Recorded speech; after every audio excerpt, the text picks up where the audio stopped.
I didn't want to be here anymore. And I remember I had been like researching like, okay, what's the best way to go? Like a way that doesn't hurt.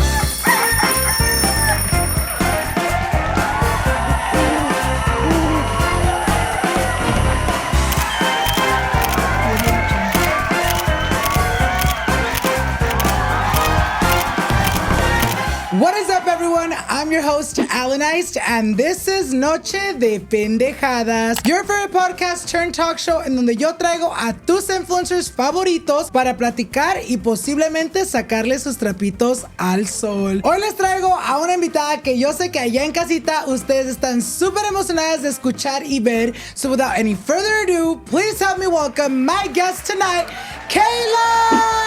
Hi, guys. Hello, how are you? Good, how are you? Bienvenida al podcast. When did we start planning this? At the beginning of this month. Yes, at the beginning of this month, you guys, and it's finally happening, and I'm so excited to sit down with you to get to know you a little bit more. Para los que no saben, amigas, Kim and Vinnie have been on the podcast 2 seasons ago. Eres la hermana de Kim. Pues hoy yo me la traje, amigas, para aprender un poquito más de ella y su historia. Are you a little bit nervous, amiga? Oh, yeah. I'm a little bit nervous. I think I just want to make sure I say everything I want to say.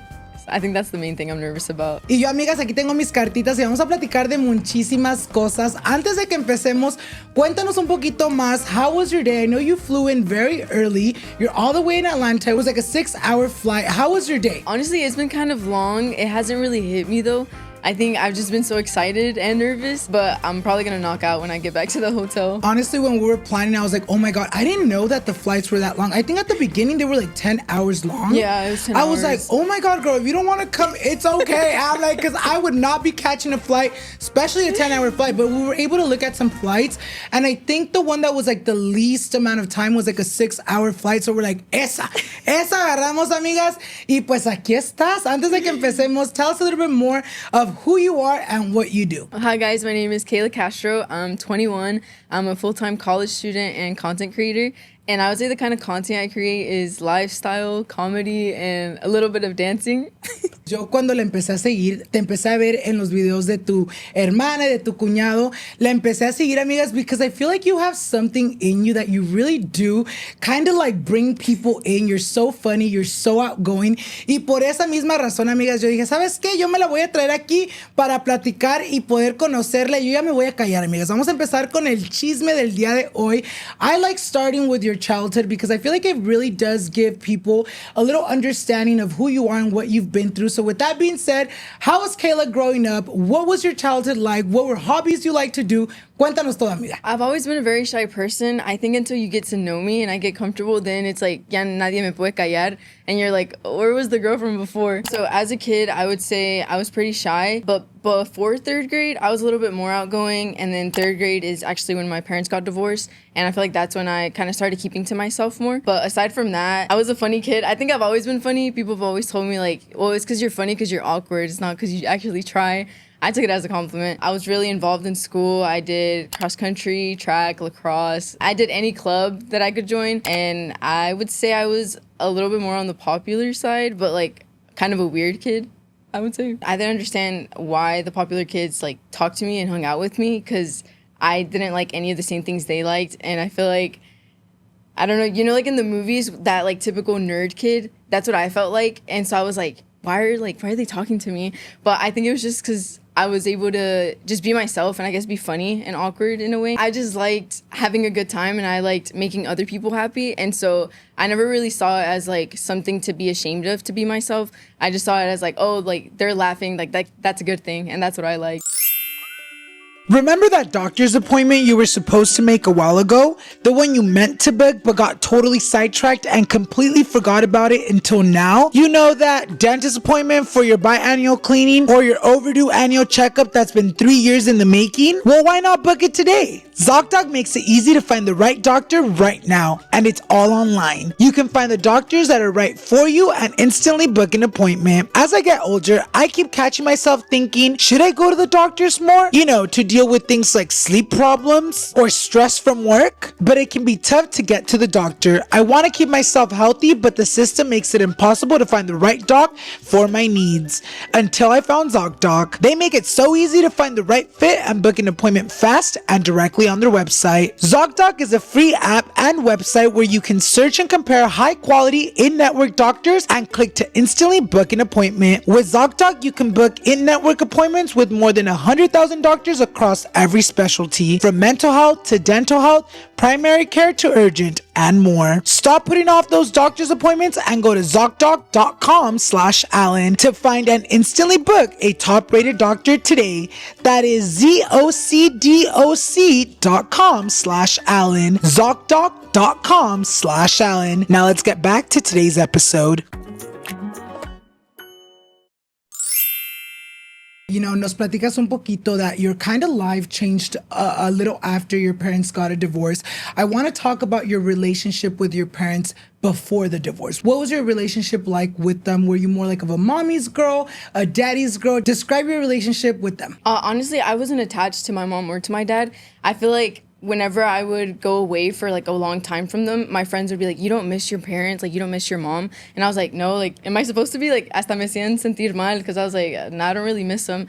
But it was also because I was a lot closer to my oldest sister, and I kind of saw her more like my mom than anything. So I feel like my attachment was towards her. In general, my dad, I don't really have a lot of memories of him like as a kid. But with my mom, she's always been super trusting. And I feel like she saw that relationship with my sister. So she kind of just let it happen. And actually at one point, I think adoption was even talked about because my mom was like, you know what, like I see y'all's bond, and like basically like who am I to get in between that? Like your mom wanted your sister to adopt you? Yeah. Kim or otra No, hermana? my oldest sister, Jeanette. What was that like? Did you want that? Yeah, I wanted to leave with her. Whenever she got married, I was like, please, like, take me with you. Just because I guess I had it up until that moment, I hadn't really seen my mom, like, as my mom. I just kind of saw her as, like, well, she's there and she loves me and I know that, but I have a connection with my sister. Nos estabas contando que a los 7 años tus papás decidieron divorciarse. Cuéntanos un poquito más de eso. You know, at that time, ¿quién te dijo la noticia? ¿Cómo te la dijeron? And how did you feel in that moment? Did you understand?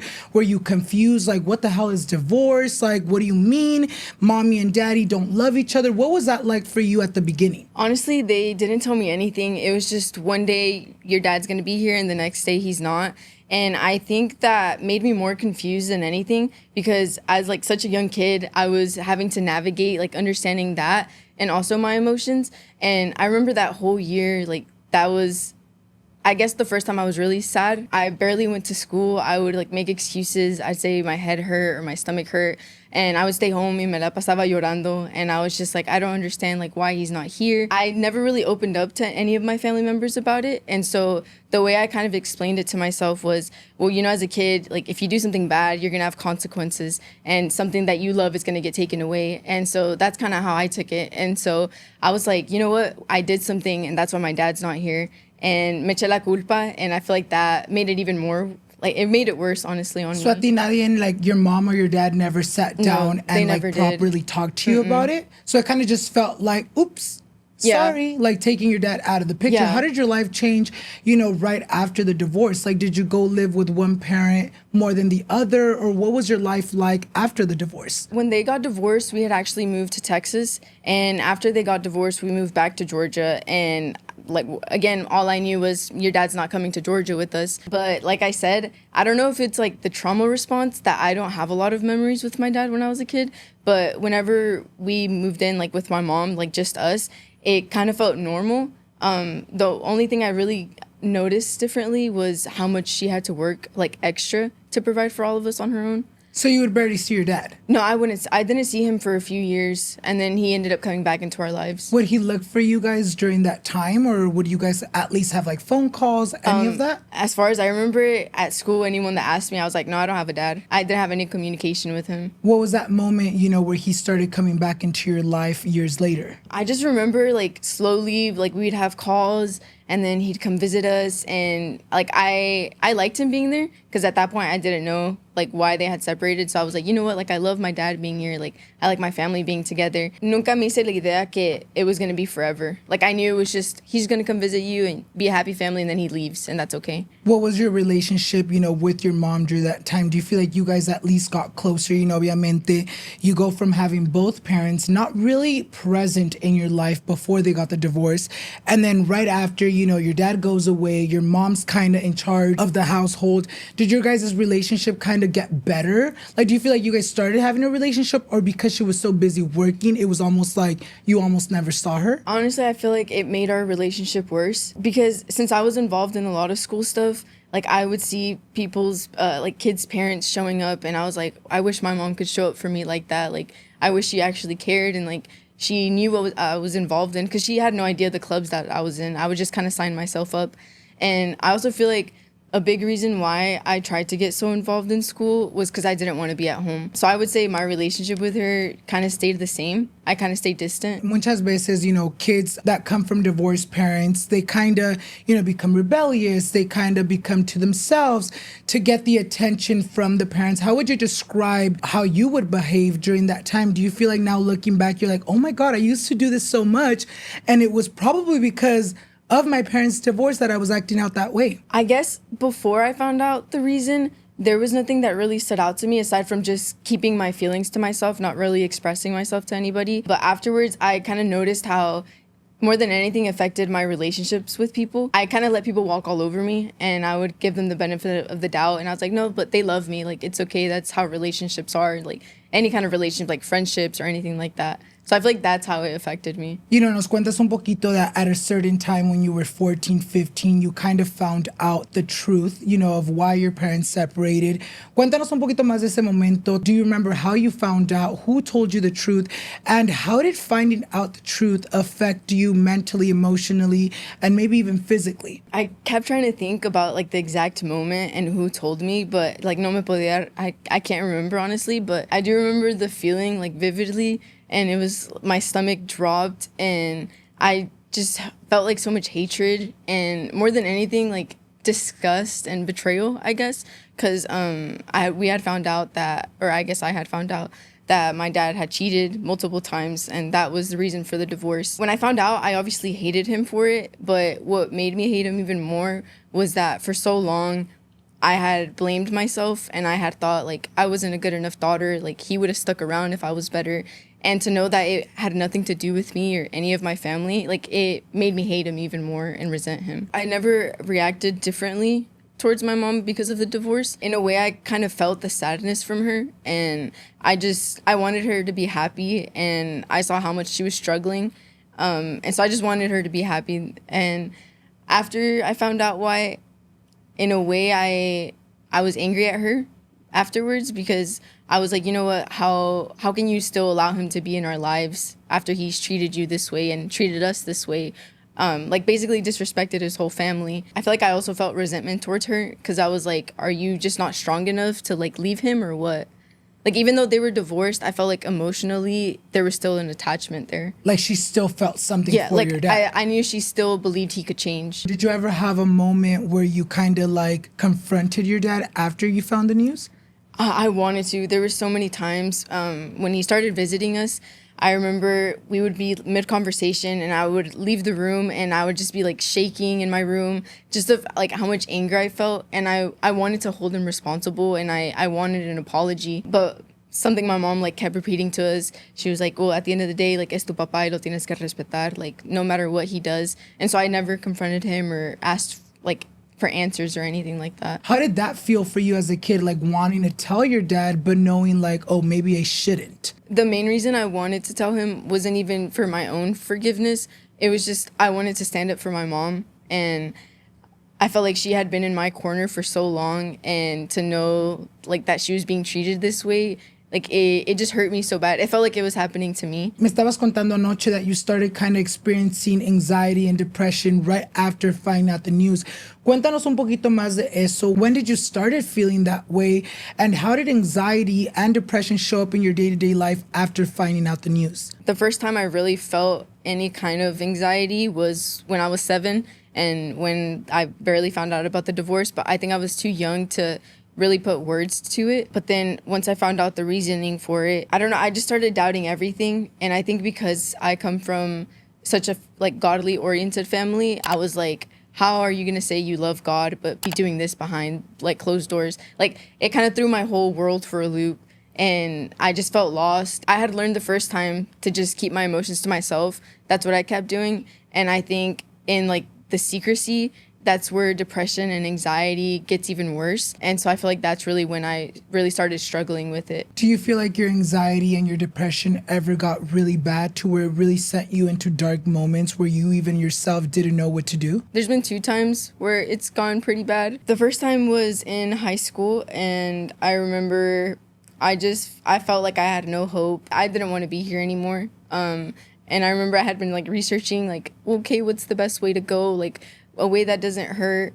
And I remember like telling myself that no one was even going to care, and it was just going to be one less thing for my family to worry about. So that was the first time that it got really bad. And the second time, that one was a little bit more serious. I had been going through some stuff with my mom, and I remember being on the floor of my room, and like ni me sentía como si estaba en mi cuerpo. It just felt like I wasn't there, and like all I felt was sadness, and like someone was literally like sitting on me. And I remember like looking over, and I was like, oh, like you see those scissors, like it would be so easy, like they would go straight through your skin. When I started like actually being like, okay, like I'm putting actions to my, like am I gonna put actions to my words, like I got so scared. But I was like, you know what, I don't even care if it hurts. I was sobbing and I couldn't breathe, and I don't even know what exactly like overcame me.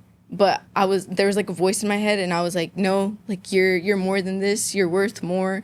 Like imagine what your mom is gonna feel. Imagine what your sisters are gonna feel.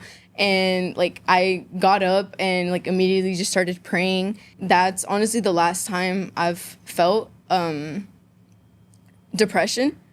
This was earlier this year actually, and I was even hesitant talking about it because like no one in my family knows about it. I feel like, yeah, I've been saying that I keep a lot of emotions to myself, and it's something I've been working on.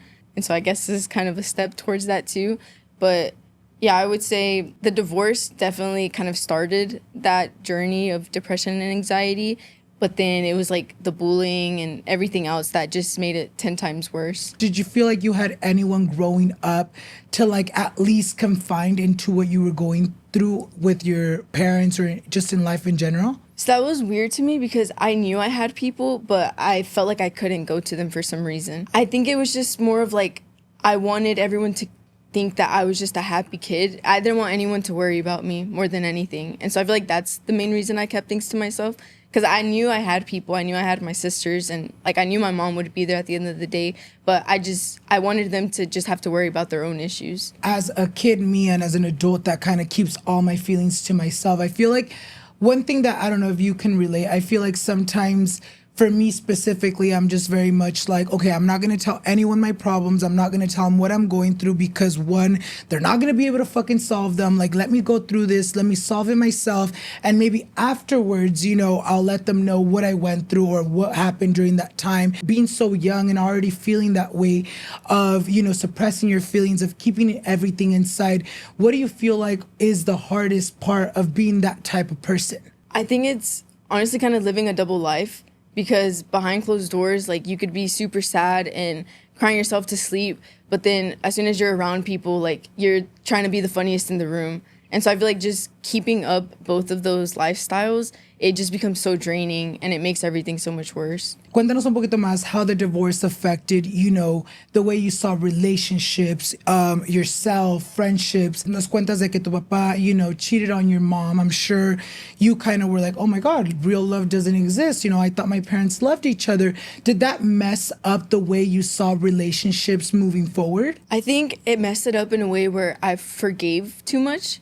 Like, you could do me so dirty, you could, I don't know, yell at me, and I'd be like, no, but it's okay because you're going through things. And I think that was because I saw how my mom reacted towards my dad, because even though he had hurt her so bad, she still treated him with respect and with love. And so I was like, well, yeah, like that shows like no matter what anyone does to you, like you're still supposed to be there for them. And so I feel like in a way that messed me up to just let people to walk all over me.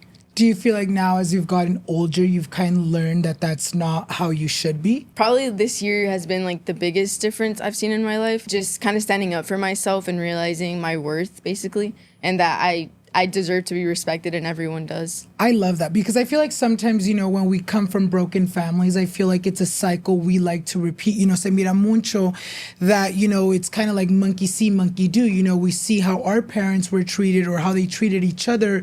And that almost becomes like, oh, that's how a relationship should be. Whether, you know, whether it's toxic or not, we kind of como que nos agarramos de esa idea. Like, oh, my mom allowed this much. Why can't I? Or I should too. Like if my mom did it, she probably didn't aguantar enough because it didn't work out. Pero si yo aguanto enough, it might work out for me. You know, but sometimes it's great that you learn that, you know, like sometimes si alguien te quiere, no te va a tratar así. You know, cuéntanos un poquito más de la relación con tus padres hoy. Me estabas contando anoche that your relationship with them is so different. How did that start? When do you feel like things started turning, or when did you start having thoughts of like, you know what? Ya de adulta, quiero tener una relación con mis papás despite everything that happened. And how did forgiveness look like for you in terms of what your dad made you and your family go through? Like, how were you able to be like, okay, you know what? That was what we went through, but at the end of the day, es mi papá, quiero una relación con él, and I need to, como se dice, flip the page and start all over. I honestly didn't want anything to do with my dad. Even after he started coming back into our lives, I was like, you know what? I've been telling people I don't have a dad. Like, I'll continue telling them I don't have a dad. I've been doing fine without him. Like, I'll continue doing okay. And so I honestly wanted nothing to do with him. And my mom was really the one that pushed, like, no, he's your dad. You need to forgive him. Like, it's what the Bible teaches us. It's what God would want.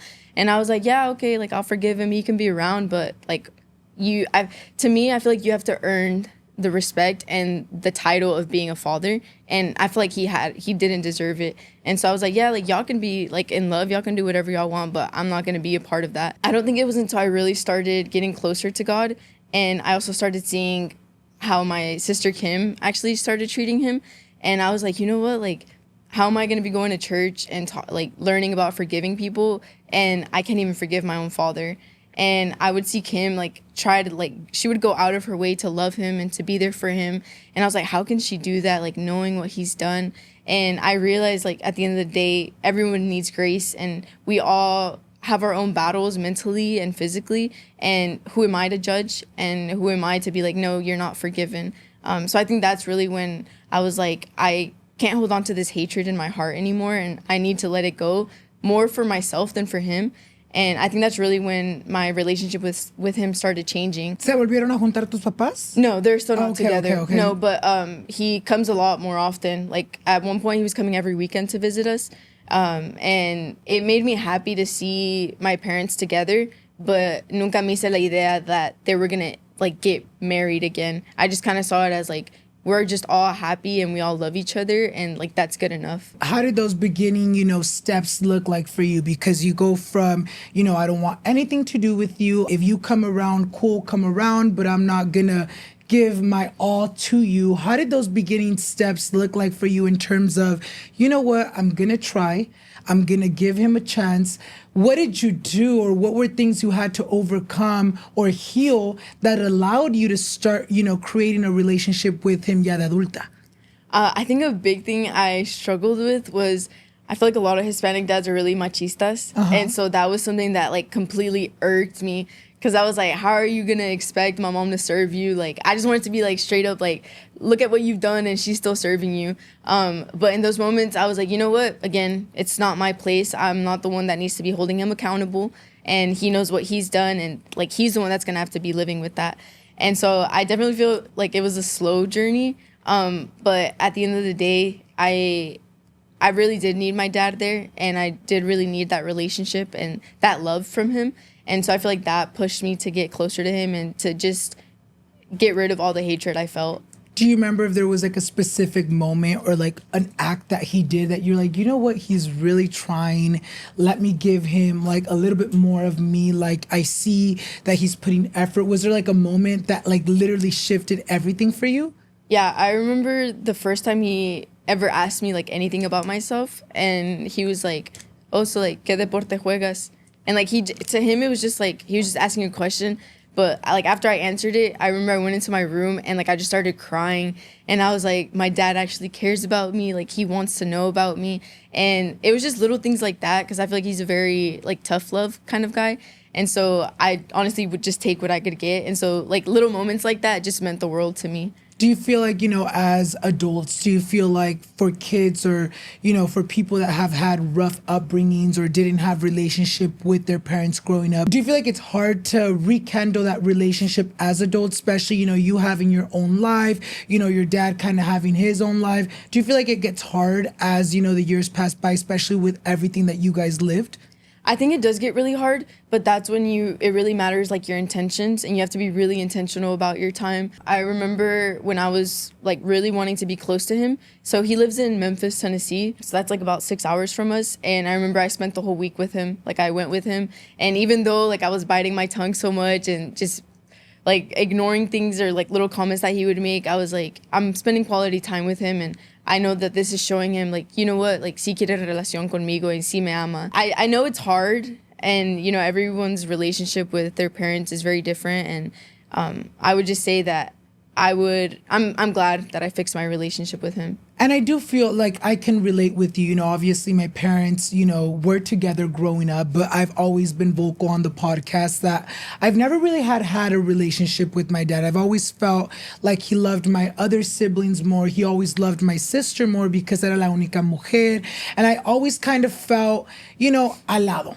And I feel like now as an adult, and I used to say growing up, I hated my dad. My grandma, which is my favorite grandma, shout out to my grandma, es la mamá de mi papá. And it's funny because like ella me protegía mucho, and I would always talk so much shit to her about my dad, right? Obviamente ella me entendía because she knew how my dad would make me feel. But I feel like now as an adult, I don't want to say we have like the best relationship. I feel like right now estamos como en el tema de que, okay, quiero darte a little bit more of me. I want to be there more for you. And it's hard, you know what I mean? Because I feel like as our parents get older, it's a little harder to like make them, change their ways of thinking, make them understand what they've made you go through. But I feel like for me, I'm like at a stage of life, like if I get stuck, I think I've told this to my boyfriend a lot. I'm like, if I get stuck on how he made me feel as a kid or what he made me go through, like nunca vamos a acabar. Nunca vamos a acabar. There's never gonna be a relationship to be built. What's a piece of advice you can give to, young Kayla or to anyone watching right now that is currently going through a divorce and feels like it will never get better? First of all, I want to say that it does get better. It just takes time, and it takes a lot of effort from everybody, and not just the parents, the kids as well. And if I could give my younger self or anyone going through this any piece of advice, it would be to speak up and not hold your emotions in, because it only makes it worse.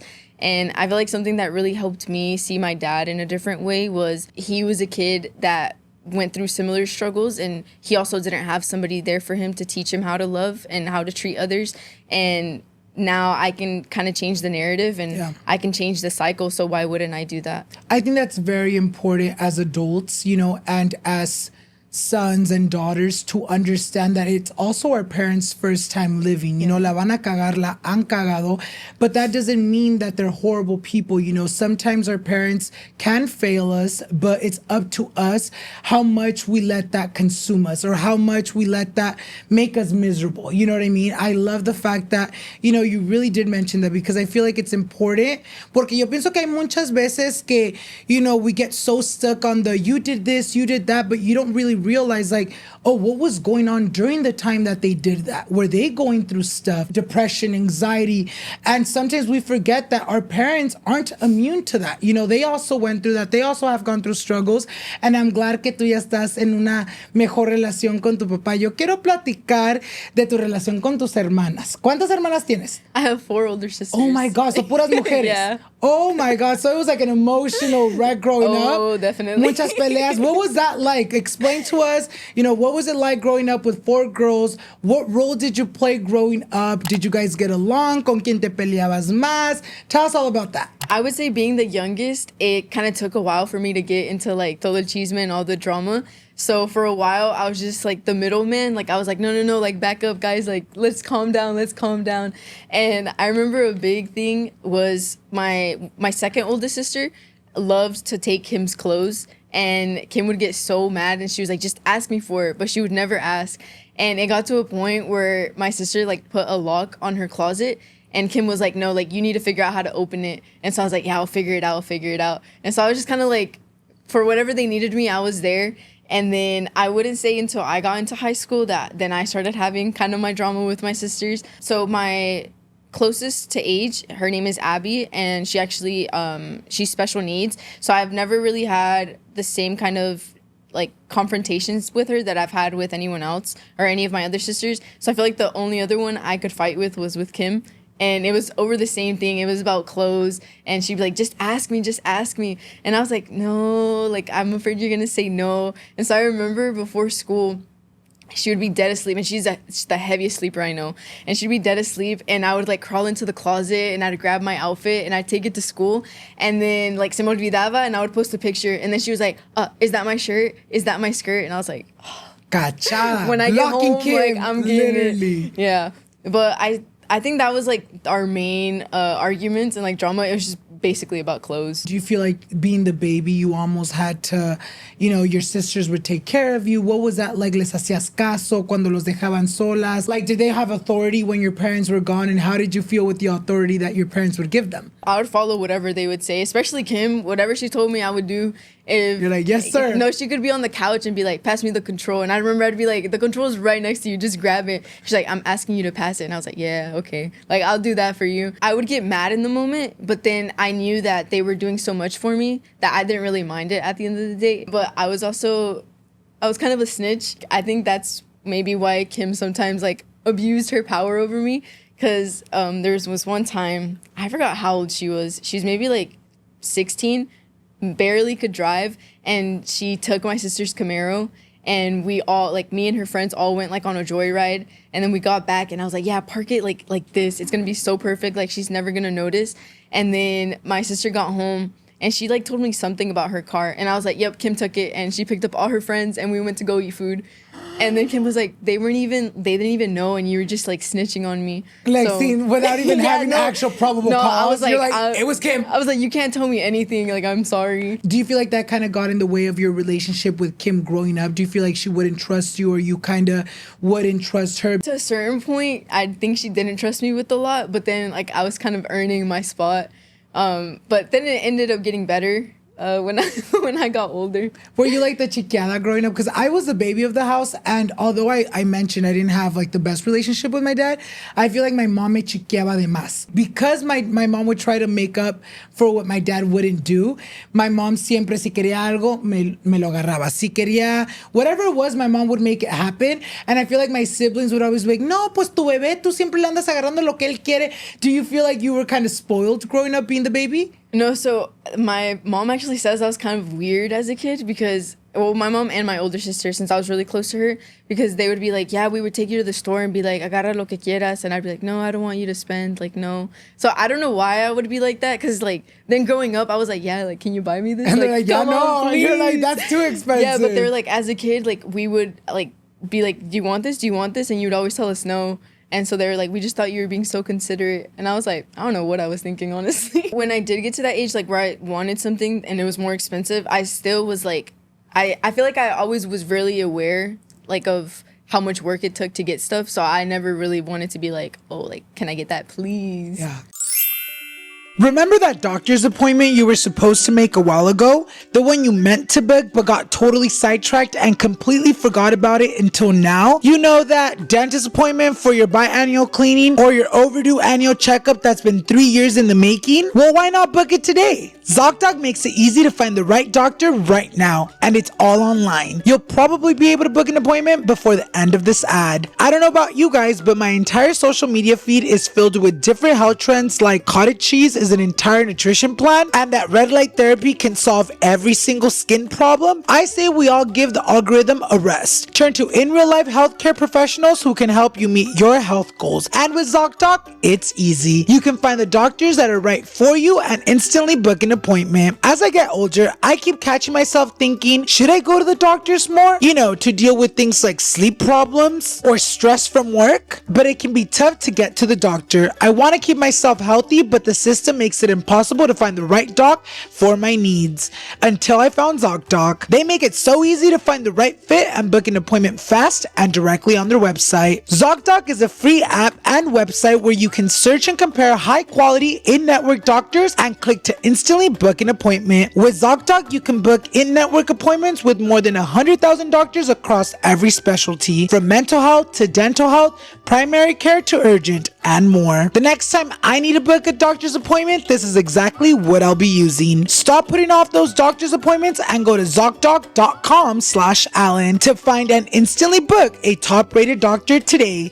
That is ZocDoc.com/Alan. ZocDoc.com/Alan. Now let's get back to today's episode.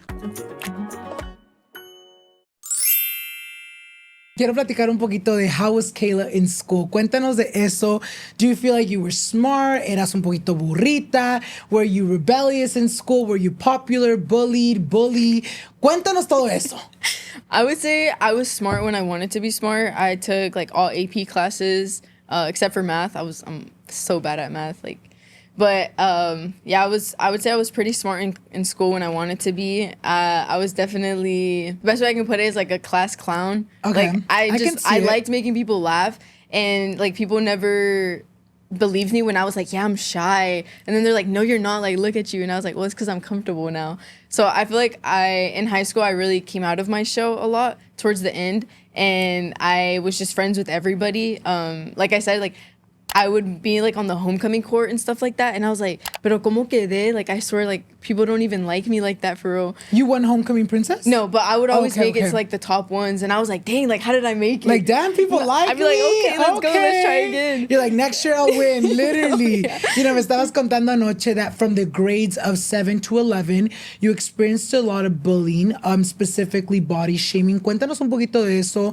¿Te recuerdas la primera vez o el comentario that really stuck with you that made you see yourself in a different light? And how did the body shaming at such a young age affect you? So I can't remember the first time a comment was made, and I think the main reason for that is because it wasn't until recently that I realized it was bullying. Because in my mind, bullying came from people that hated you and that just made fun of you. But the bullying that I was experiencing was coming from like people that I called friends. Okay. And so I kind of took it as like, well, if you're telling me like this about my body, then it has to be true. Like it should be a problem. ¿Qué te decían? I remember a lot of comments would get made about like my butt. Like we'd be in groups of people, and like one of my friends would be like, I don't know how it doesn't hurt you to sit, like it's just straight bone.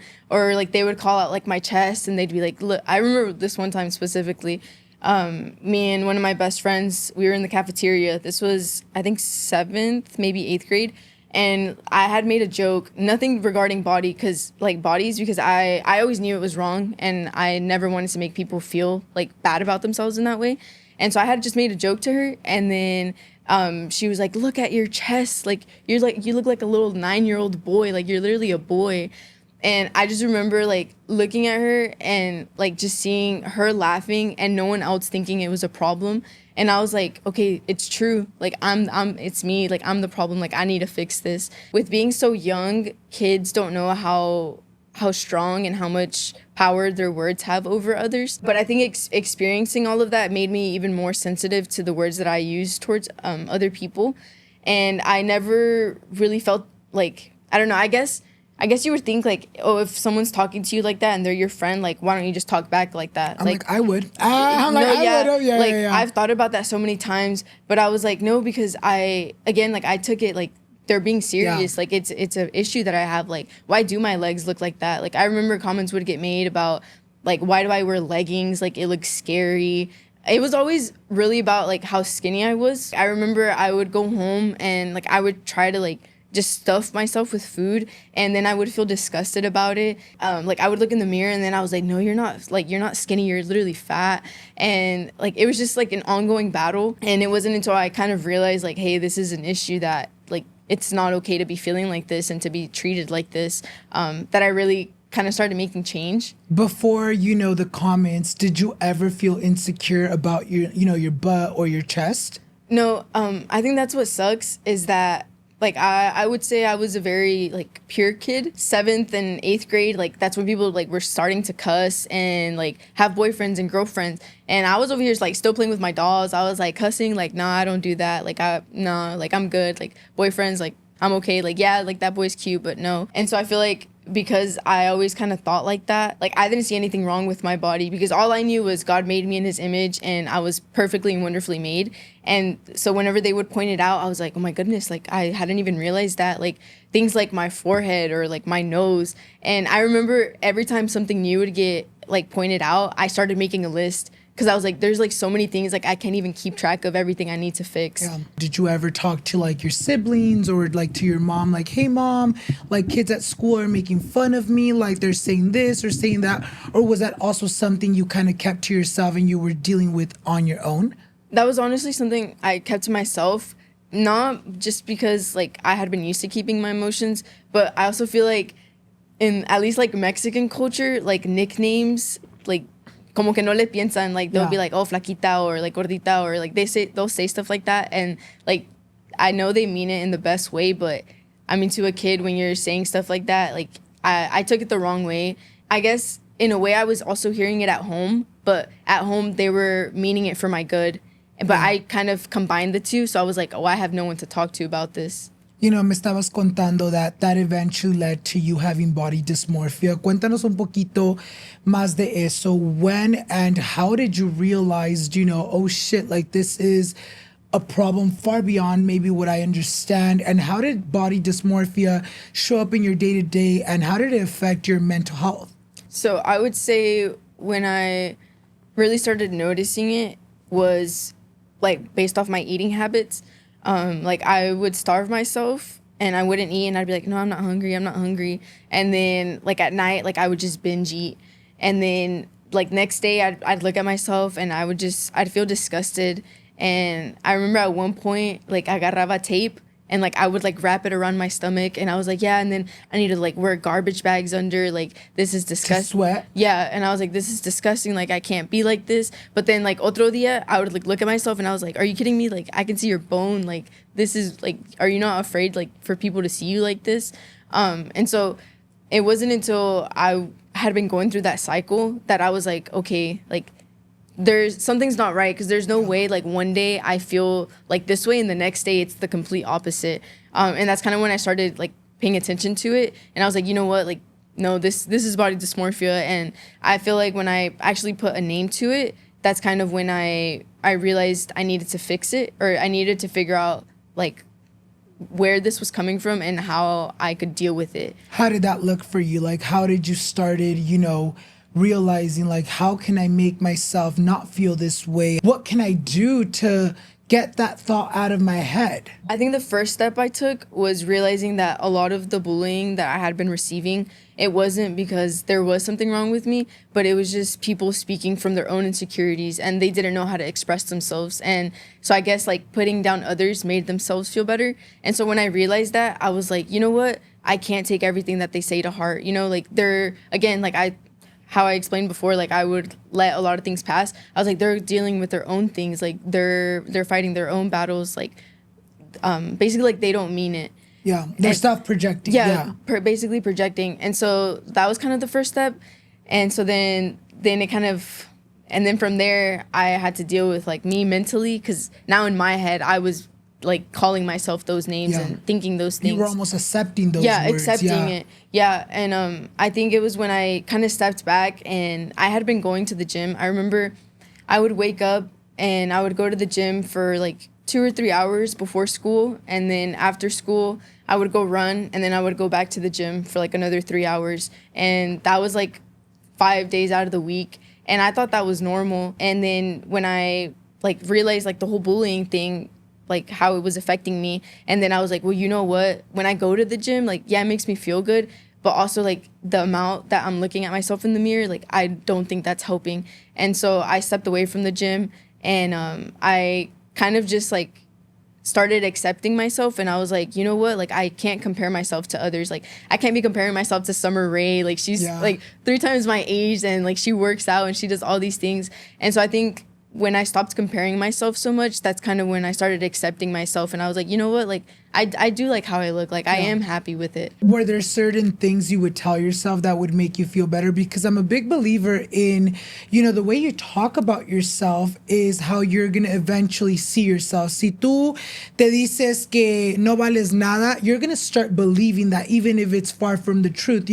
Were there certain things or things that you would tell yourself to make you feel better that started that journey for you? Whenever I would get those thoughts, like, oh, like, you're just bones. So, like, when I would have those thoughts, I'm really big on what you speak out. Like, it has a lot of power. And so when I would have those thoughts, like, oh, like, look, you're all bones, then I would say out loud, like, no, you're not. Like, you look at you, like, you're healthy, you're doing good, like, keep going. Like, your family loves you, you love yourself, and that's the most important thing. And so I feel like it was more that than telling myself, like, oh, like, no, you have a big butt, like, stuff like that. I think it was just talking down the negative. Yeah. I think you have to really be nice to yourself. Yeah. And I feel like that's the number one rule. One thing that you guys know, my cuñada Ashley, my cuñada struggles a lot with how she sees herself, right? We can tell her she looks so good and she'll think it's like a negative comment. She's like, oh, why you think I don't look good all the time? It's like, no, you look really good, right?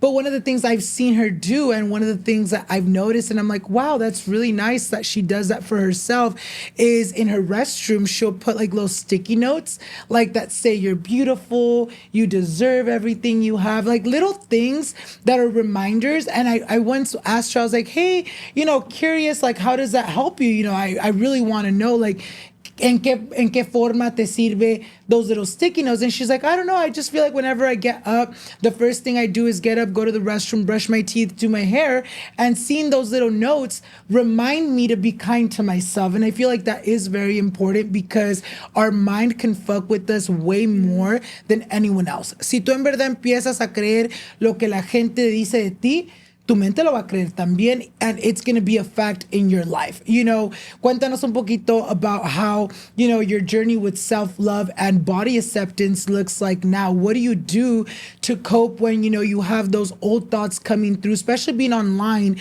and being so open with people maybe leaving negative comments? ¿Cómo le haces ahora? Now, like, sometimes when I see comments, I kind of get flashbacks, and I'm like, oh, like, a few years ago, if you would have told me this, like, I would have gone off the rails. But now I think, again, like, I just keep reminding myself that a lot of the things people say, it's coming from a place of hurt from themselves. And honestly, I feel like a lot of the time it's just people projecting. If anything, it just makes me feel sad for them because, like, it tells me that they're not dealing they're not dealing with their emotions, and instead they're just, like, lashing out on people. What's a piece of advice you can give to anyone watching right now that is currently going through, body shaming, body dysmorphia at such a young age? What is something that little Kayla would have wished to hear someone tell her?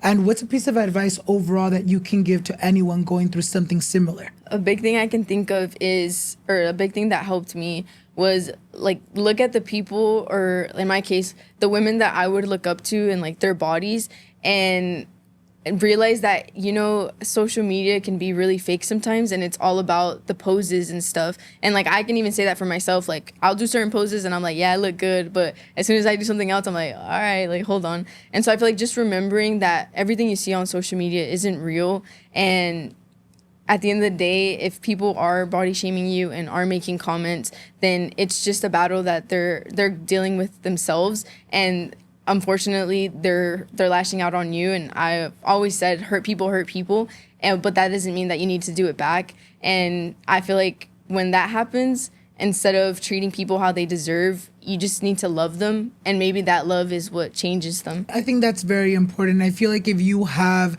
anyone in your life talking down on you, making you feel bad, yo siempre digo que nunca debes de tomar las cosas muy en serio, especially from who they're coming from. If you are taking something that a friend that is mentally struggling with whatever, something at home or something in their personal life, and they're making you feel some type of way, I'm always like, you know what, I'm not going to take their little shady comment or their little, talking down on me.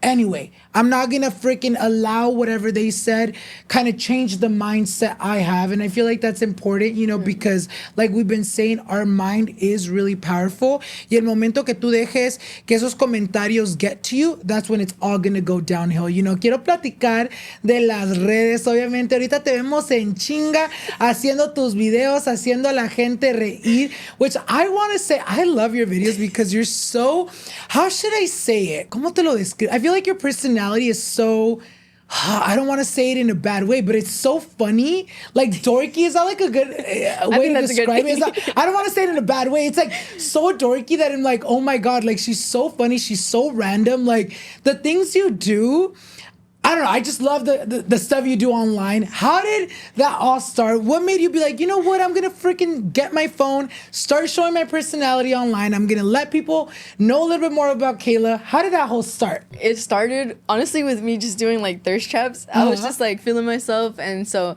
I was posting them, not really being serious or anything. And then I remember around that time, Kim started posting too. And then we would be like, okay, let's post this video and see who does better. Yeah. And then like it started kind of like that, kind of like little competition. And then she took it more like the serious route. I feel like from the very beginning, she saw the potential in TikTok and in social media in general. And I didn't really. I was just kind of like, yeah, it's for fun. It's whatever. And then I remember I started doing the videos a lot more often and like really putting my personality into it, because I was like, you know what, like this is actually fun to do. Like, why do I kind of enjoy this? And so I kind of strayed away from the thirst traps and just started showing me.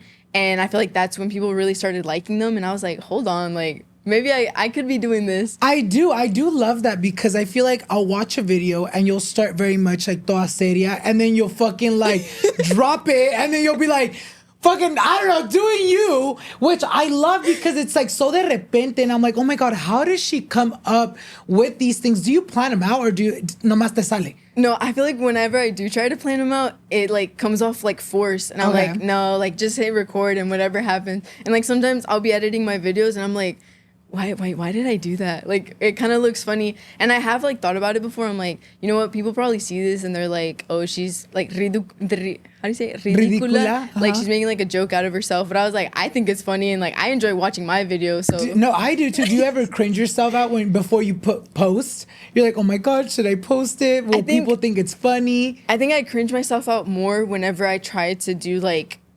thirst traps. That's when I cringe myself out more. But any other video that I've done where, like, I don't know, like I'm talking seriously and then I start dancing, like I've always thought it's so funny. I love it. Do you remember like your first viral moment where you're like, hold up, this started out as something fun, but I can actually fucking do this full time, or I can really do something with social media because of a certain video? I don't think it was a certain video. I think it was just that I realized that all of my videos had been doing like pretty good.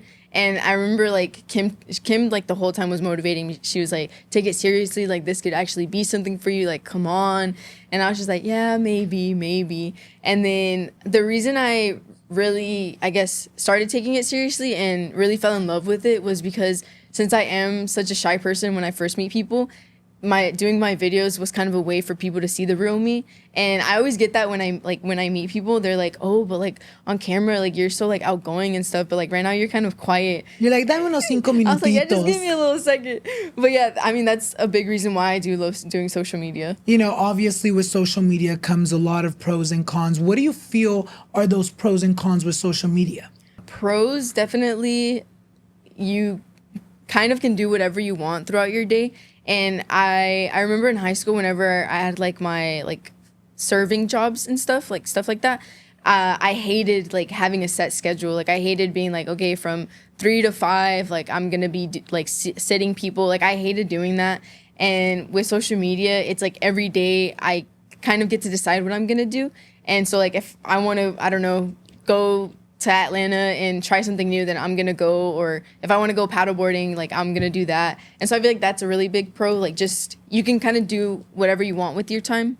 A big con would be I feel like you kind of never stop working. Like, even if, like, we're just chilling, like, in my head, I'm thinking, like, okay, well, tomorrow, what videos am I going to make? And, like, oh, this video didn't do well, so, like, I need to do something better tomorrow. Yeah. So I feel like that's just kind of a con of it. How does it feel? You know, obviamente, Kim and Vinnie do it too, so I'm sure it's like, oh, shit, like, they understand me. Because I feel like sometimes, you know, when you're around people, family, friends that don't do what you want to do, it's kind of hard to get them to, like, understand or, like, oh, she's posting her videos because of this and that. Does it make it easier knowing that, like, your sister and your cuñado do it too? Yeah, honestly, the 3 months that I lived with them recently, it was, like, the best time ever, because I never once felt like, oh, like, I need to record this, but, like, I don't want anybody to see me. And if anything, like, we would just be eating and everyone would be like, oh, like, this is a good content idea for you, like, this would be funny. And so I feel like being with like-minded people and people that want the same thing as you definitely makes it funner or more fun and easier in a way. Cuéntanos de eso. Obviamente, we saw that, like, you lived with them. How did that happen? What made you be like, you know what, I'm going to pack my bags, I'm going to go live with Kim and Vinnie? How did the idea come to be? What was it like living with them? Porque ya ahorita ya no vives con ellos, ¿verdad? Mm-hmm. What was that? ¿Por qué ya no viven? Cuéntanos todo ese chisme, amiga. So, I'm a very spontaneous person. Like I said, I don't like to do the same thing every day. And I was going to school, and I knew I wanted to change my major. And I was like, you know what, like, I want to do fully online, but I don't want to be at home. Like, what am I going to do at home? And then I kind of talked to Kim about it. And we had always kind of said, like, oh, when are we ever going to live, like, together again? And then she was like, you know what, like, why don't you come with us? And I was like, oh, wait, for real? And I feel like because we have such a close, like, relationship, like, all three of us, that I was like, yeah, like, let's do it. And so packed all my stuff, moved over there. Originally, I was supposed to stay 2 months. And then I was like, now let's do 1 more month. And then the reason I ended up moving out was because my sister, my second oldest sister, was giving birth. Okay. And so I kind of wanted to be there for that, and at least for, like, the first few months of the baby. But I'm moving back again. And I feel like every time I explain that to people, they're like, but, like, where do you live? But, like, where are you going to go over there? You're like, and where do you station now? You're like, where are you at right now? I was like, I don't know, wherever my car takes me, honestly. You're like, I live in my car. No, literally. So right now you don't have, like, an actual, like, place? No, like, I left a lot of my stuff at Kim and Vinnie's, and then I have some of my stuff with me here. Are you excited to go back? Because I do want to say, you know, I love the relationship you three have. I feel like I feel like you guys get it all. It's almost like 3 siblings hanging out together, not making it weird for Kim and Vinnie. But it does feel like I love, like, when you guys went to Japan, your guys' content. I sent you a video because I was like, I want to recreate that video. But I feel like your guys' relationship is so wholesome and so good. Have you always gotten along with them that good? And also with Vinnie? I've always gotten along with Vinnie because I feel like since I met him so young, I kind of just accepted him. And also because he has a little brother that's around my age. Okay. So it was kind of like the little group of us. And I was like, oh, wow, like, I have brothers now. And so I feel like I've always been really close to him. But it wasn't until I got older, I got a deeper relationship with him. And I remember it was when I was allowed to start dating. My family's super intentional about being in each other's lives. And so I remember we were all in one room and everyone was going around basically just saying, like, advice that they, like, had to give me. And then I remember when I went to Vinnie, like, I was crying and he was like, you know, like, I see you as my little sister and, like, I'm always going to be there for you and I'm going to protect you. And I think from then, like, the bond got, I don't know how it could get closer, but it did get closer. And, like, I feel like I see him the same way I see Kim. Like, there's never, like, a moment of, like, oh, I can't tell Vinnie this. Like, how's he going to react? Like, it's just, I'm very comfortable with him. I love that because I do relate with you in a way. Yo también con mi cuñada, yo la conocí when she was 14. I was in her quinceañera. So me and my partner have been together for almost 10 years. Mm-hmm. So we've been together for so long that I feel like I see my cuñada as my sister as well. I always like to say, like, I lived with them for like a year, and my boyfriend would work at the time, and that's when I was barely trying to do, like, social media.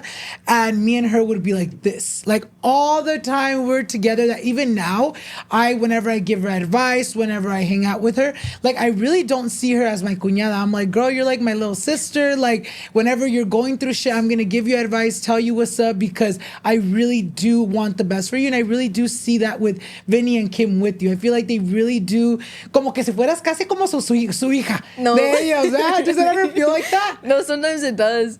But I enjoy it because, I mean, like, knowing that Vinnie feels comfortable enough, like, to joke around with me in certain ways, like, it makes me feel good. I love that. And I feel like that's the thing too with my cuñada, me and her, like we can joke about anything y es como si nada. You know, quiero platicar de un tema un poquito más serio. At the end of March, you went through a breakup. Before we get into all of that, cuéntanos un poquito más, you know, how you met your ex. What was the relationship like throughout those 2 years that you guys were together? The good, the bad, the real.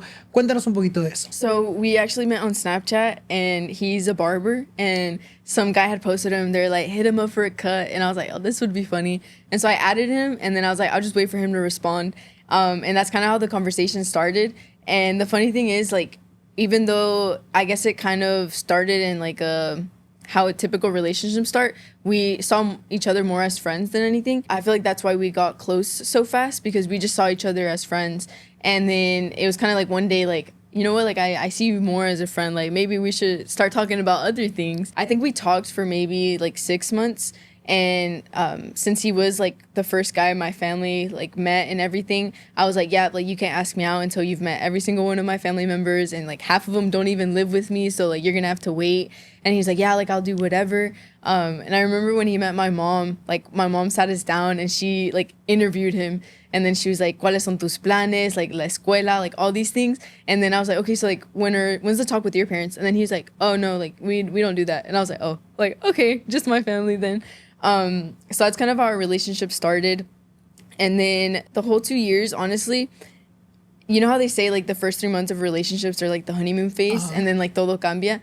I told him, I was like, okay, when is like the other shoe gonna drop? Like, when are we gonna start having problems and like, stuff? when's the toxicness gonna come in? Like, yeah, I was waiting for it. And you're like, empiezas tú, empiezo no, yo. literally, I was like, who come on, one of starts? us gotta go. But it never got to that point. I feel like I have nothing but good to speak on him and our relationship, because it was honestly one of the biggest blessings of my life. Whenever we got together, that's when I started taking my walk with God really seriously. And prior to meeting me, he like didn't go to church or anything, and then we started going together. He ended up getting like baptized, and we got super involved in the church. And so I feel like because we made it really important to put God at the center, it kind of made the whole relationship really easily. So like when we would have arguments and stuff like that, like, you know, it's always like, okay, I'm right, you're wrong, like stuff like that. But with us, it was like at the end of the argument, it was like, okay, let's pray about this, and like how can we be better, like so this doesn't happen again. Did you guys live in the same city? Yeah, we did. Okay. Yeah. I thought you guys didn't have like a long. Oh, it was only maybe when you lived down here. Okay, when I moved, the last like 2 months of the relationship was long distance. How was that, the long distance? So I thought it was gonna affect us really badly, because we saw each other every single day, like everything we did together. And so going from that to not being with each other, I was like, oh my goodness, like this is gonna be the downfall. But I never felt that way. I felt like, because our communication was so good, like I never had any issues, like trust issues or anything like that. And like likewise with you know, him. Cuéntanos un poquito más about the breakup. You know, in late March, you guys decided to go your separate ways. What do you feel was the reason why you guys, you know, decided to break up? Was it like a mutual breakup? You know, did it catch you off guard? And, you know, what was that like for you? I was actually the one that ended the relationship. And I know like people are probably going to be listening and being like, well, you're saying it was so good. Like, so then what? Why'd you end it? But like I said, we had put God at the center so much. And at one point when we were having our struggles, we both were like sobbing, and we were like, you know what, if it's God's will for us to be together, then like we're gonna figure anything out. And if it's not, then we know we were brought together for a reason, and maybe it was just to get closer to God, and that's it, and we're gonna be okay with that. So no matter what God has for us. And so like leading up to the breakup, I feel like I was struggling a lot, and I was praying, and I was like, you know, like, God, just take these doubts away. Like, I love him. Like, why am I having these doubts? Like, why am I having these feelings? Like, in my head, what would come to my head would be like, you're only together because I wanted y'all to be closer to me. Yeah. And that's the reason. And I wanted y'all to be better people. And now y'all are. And so, like, the season is over. Yeah. And I, like, didn't want to accept that. I was like, no, there's no way.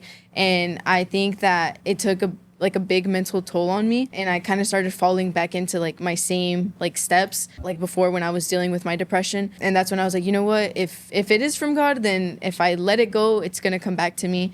And we had that conversation, and it wasn't easy because, I mean, I still have so much love for him, and like likewise, we didn't end on bad terms or anything. But I think we're really just trusting God, and it's easier said than done because, I don't know, I feel like it's easy to just be like, yeah, whatever God has planned, and then you do your own thing. I don't know what the future holds, but I know where my trust lies, and I know where his trust is too. You know, cuéntanos un poquito about, you know, the days after the breakup. What were those days like? Were you depressed? You know, were you sad? Were you like, oh my God, maybe I want to get back with him. Let me hit him back up. Like, hey, babe, I miss you. What was that like? So the day of the breakup and the day after the breakup were probably the hardest. I remember I'd be driving and I was just sobbing, and that was the day of the breakup. And then the day after, I didn't want to do anything. I didn't want to leave. I remember I was on the couch and I was just crying, and it was more like, how could I hurt somebody that I loved? Like, did I really love him if I was hurting him in this way? And so it was more like, I guess, like, it was more anger towards myself than anything. Yeah. But then, like, the days after, I have a really strong support system. My family has all been there for me so much, and they've been helping me a lot. You know, how does healing look for you 3 months later? You know, ya cumpliste esos 3 meses? Yeah. O los vas a cumplir? You know, what does that look like now? You know, do you feel like, what do you feel like you had to do in order to heal, in order to stop blaming yourself or making yourself feel bad for making that decision? What does healing look like for you now?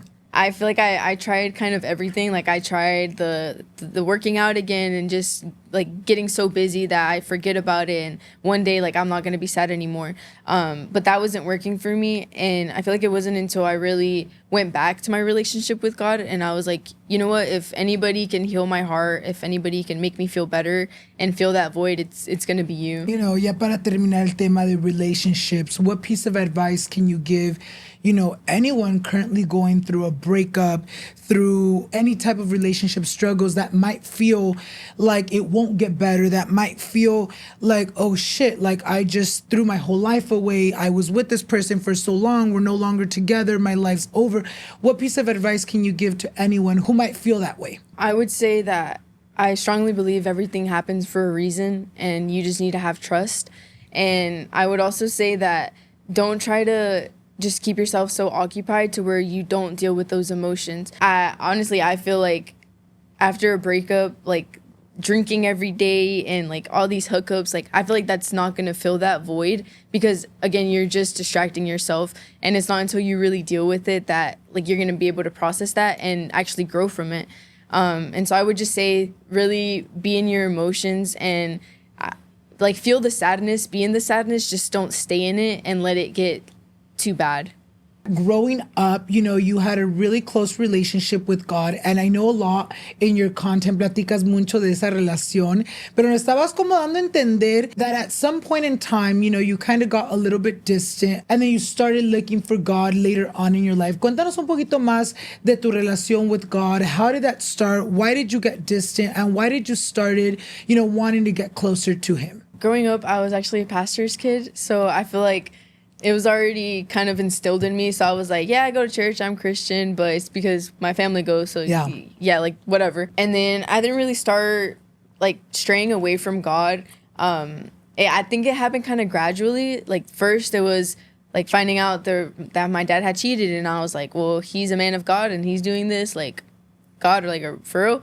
And then the next thing was the whole body shaming and everything, because a lot of the people that had been doing it also went to church with me. And so again, I was like, should I even be going to church? Like, do I really want to be following a God when like this is how the people act that follow him? The thing that kind of put me over the edge was when my abuelita passed away. Just seeing how much pain my mom was going through, and before she passed away, like I remember we had all been praying so much, and she passed away from colon cancer, and my mom was like, yeah, but God can heal anything. Like he's healed other people before. And I was like, okay, so he's gonna heal her. And then when he didn't heal her, I was like, okay, so like why are we praying to him? Like, what are you doing for us, really? And after she passed away, it was kind of like, I want to say like a domino effect in my mom's life.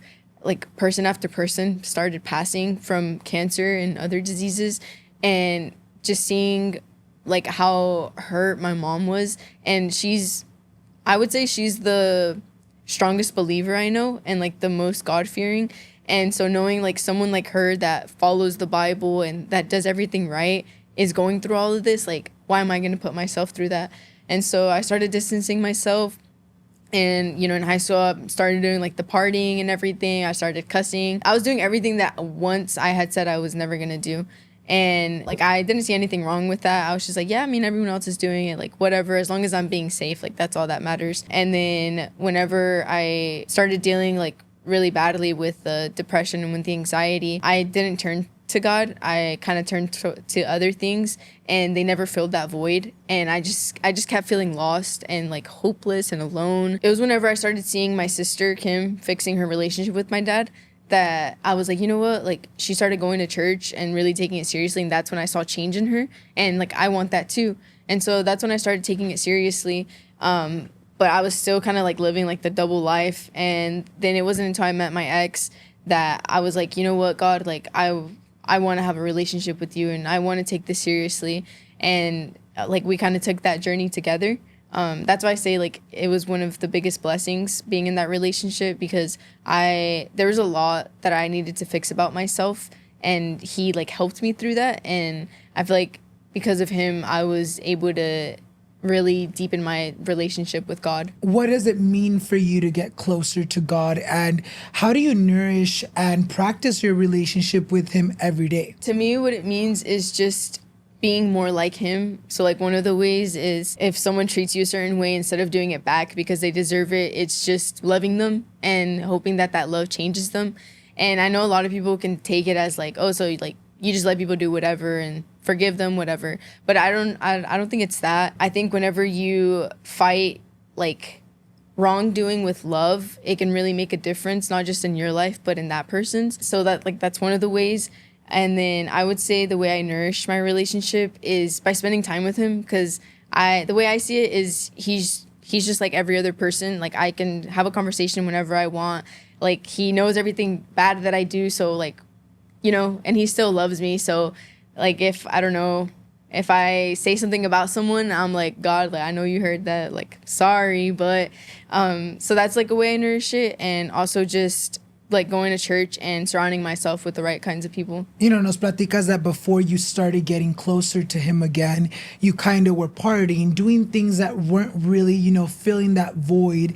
You know, how do you feel like your life changed, or in what ways do you feel or you see a difference now that God is in your life again? So whenever I would do like the parties and everything, like, in the moment, I felt so happy, and I was like, I love this. Like, when's the next party? Like, let's go. And then the day after, like, I would just be rethinking everything. And I was like, okay, like, but now what? Like, Monday to Thursday, like, now what am I going to do? Like, I just feel, like, empty, like, sad. Like, yeah, it's fun in the moment, but then afterwards, like, I'm just kind of like, whatever.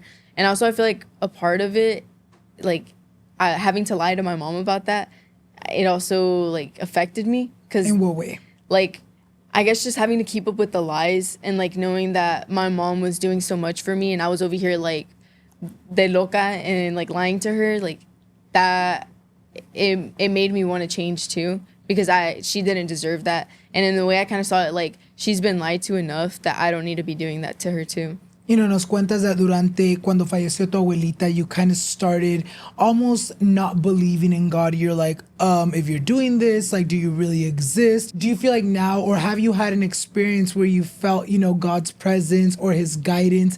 If so, cuéntanos un momento where you really have felt like he really has helped you navigate in, you know, in any moments of your life. Whenever my grandma passed away, like, I went through that whole like phase of resenting God and like not believing in him, and then like seeing again my mom like still being there and still showing up and still like being like, hey, like, make sure you're going to church, make sure you're doing this, like seeing her still believing in him even though she was going through this pain.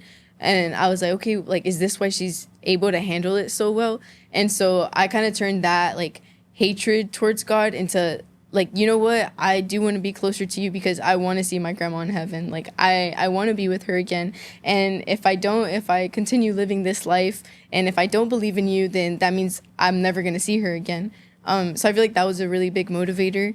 And also with the second time that I attempted suicide, I think that was also probably the most I've ever felt him, like, touch me. Because, like, again, like I said, from that moment, like, this whole year, like, I've had moments where I'm starting to go into that hole, but it stops. And I know it's not for my own strength. I know I can't do that. And in that moment, when I felt so dark, like, I know I didn't pull myself out by myself. I love how you, Kim, and Vinnie are so vocal about your relationship with God online. You know, los miramos, you guys are always posting your OTDs y todo eso. And I feel like with sharing that online, sometimes pueden venir opiniones or criticisms que a lo mejor uno no está pidiendo. Do you feel like, you know, sharing your faith online, have those comments ever gotten in the way with your relationship with God? How do you deal with comments like that where you really do want to, you know, spread your love with God online to your followers? Y hay gente que anda comentando, you know, negativity. There's been comments that have gone to me and that have made me be like, well, yeah, like, they're right. Like, how can I be doing this stuff, but then I'm going to church? Like, there's no way I can be preaching about God, but, like, I don't know, going to John Summit concert, stuff like that. But I feel like my goal with my content has always been that I want to show people that you don't have to live this picture perfect lifestyle to be close to God. Yeah. And to call yourself, like, a daughter or a son of God. And, like, so yeah, like, I do like going to concerts. I do like going to, like, John Summit and stuff like that. Like, I like enjoying myself, and you can do all those things. You just have to know how to, like, you have to know your boundaries. And I feel like that's what motivates me to keep posting, because for a while I did want to stop posting my church content, because I was like, yeah, I feel like I'm just kind of getting hate about it. And then, like, when I post it, then they nitpick everything else that I post, or like, oh, well, she's using this song, but, like, she's posting about church on Sunday. And so I feel like for a while I did feel discouraged to stop, but then I was like, you know what, if at least one person can see, like, my intentions through this, and that's all really that matters. And then I feel like a lot of the time people that, you know, are the ones nitpicking and, you know, commenting negatively are people that are not even trying to have a relationship, that are really just commenting to comment, you know. And I'm glad that you're not letting that get in the way, because it is so easy, especially online, you know. A veces uno no, como que nos da miedo open up or talk about certain things that we really do, you know, are passionate about, because we're like, oh my God, people are gonna, you know, hate, they're gonna have their opinion. But I'm glad that you haven't let that, you know, get in the way. Ya para terminar este tema, what advice can you give to anyone watching that, you know, might be having a hard time, you know, rebuilding or creating a relationship with God? I would say God doesn't want you because you're perfect or because he wants you to be perfect. He just loves you as who you are. And no matter what you do, no matter, literally, you can do whatever you want, but God still wants a relationship with you. And I feel like that's so beautiful. And just knowing that there's someone out there that will forgive you no matter what and will always be a shoulder to cry on, it's just, I feel like it's the most amazing thing. And so one piece of advice I could give is don't let your mistakes keep you from searching for God, because he doesn't care about them.